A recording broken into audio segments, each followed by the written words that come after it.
Bonjour à tous, je continue à vous partager des extraits du livre du cardinal Ratzinger, La parole de Dieu.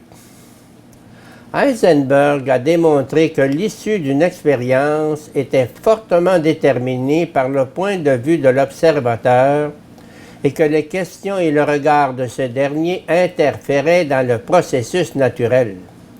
Cela vaut aussi dans une plus grande dimension encore pour le travail sur les témoignages historiques. Le terme d'interprétation lui-même nous met sur la voie. Toute exégèse exige de l'interprète un entrer dedans, et un être au milieu, un être avec. L'objectivité pure est une abstraction absurde. Celui qui apprend, ce n'est pas l'observateur extérieur, mais celui qui participe, car la participation est la condition préalable à la connaissance. Se pose alors la question de savoir comment participer sans que le moi étouffe la voix de l'autre, comment atteindre un accord intérieur avec le passé afin de pouvoir l'entendre avec des oreilles purifiées. En histoire, cela joue encore plus, répétons-le, car les processus physiques obéissent à une temporalité présente et peuvent être répétés, tandis que les processus historiques, qui ne peuvent pas être répétés, obéissent à une temporalité passée.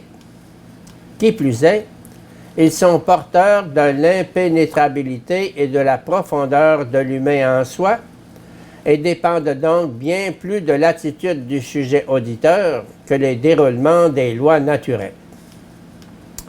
Ce qui devient visible, c'est qu'il s'agit aussi et surtout d'une histoire faite de constellations subjectives, dont les évolutions correspondent exactement aux évolutions de l'histoire de la pensée, qu'elle reflète sous forme des interprétations de textes. Au cours de la lecture diachronique de l'exégèse, les présupposés philosophiques qui la parsèment apparaissent d'eux-mêmes. L'observateur distant constate avec étonnement que les interprétations, en apparence strictement scientifiques et purement historiques, reflètent davantage l'esprit de ces messieurs que l'esprit des temps anciens. Le verdict dépend essentiellement des appréciations théologiques de l'exégète lui-même, ce qui laisse un vaste champ à l'arbitraire. Il convient avant tout d'en combattre l'idée fondamentale qui repose sur une transposition simpliste du modèle évolutionniste des sciences naturelles à l'histoire de la pensée. Les processus de la pensée n'obéissent pas aux lois qui régissent la généalogie zoologique. Le cas est même fréquemment inverse.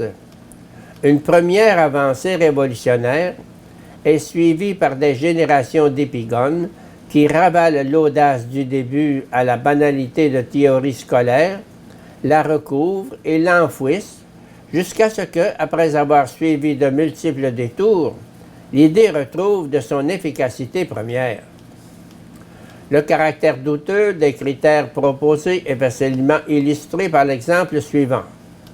Qui pourrait prétendre que Saint Clément de Rome était plus évolué et complexe que Saint Paul? Saint Jacques plus évolué que l'Épître aux Romains? La Didaché davantage que les lettres pastorales?